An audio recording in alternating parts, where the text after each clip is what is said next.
Not bad. It's not too cold. We're in Lake Louise, but only -3. Right, honey? Yeah, for now. Look at my coat. I carry it, but later maybe I can wear it.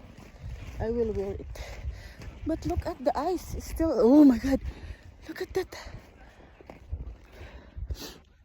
Look. Tingnan mo ang roof. Puno ng ice. Woo. Woo.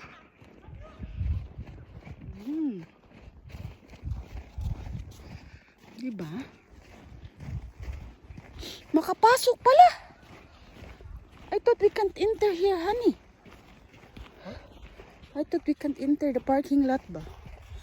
Because they canceled it. That's why they let people in, right? Right, because it closed back at the lodge. Okay. And we Oh, walked honey, out. it's cold, honey. I need to put my coat on. Oh shit. Dito na kami sa Lake Louise.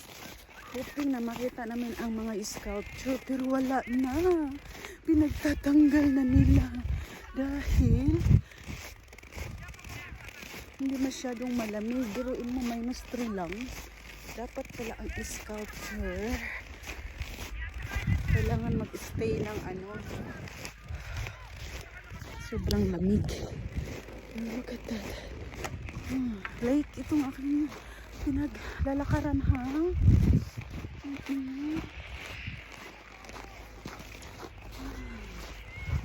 very tempted because my shoes has ice. What's the called it, honey? Huh? What you call this one? Ice cream. Ice cleach. Kaya hindi ako madudulas. Ayan, ulit iyan. Ang frozen lake. Standing in cold. Naglalakad kami dito sa ice. Hindi ako. Oh, okay. Ang dulas baya. Pero hindi ako madudulas dahil na-cleach yung aking shoe.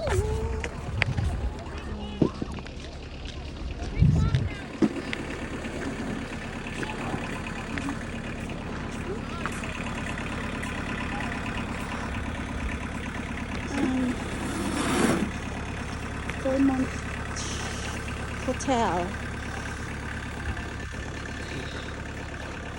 Hindi ko makita. Lalakad kami sa ice.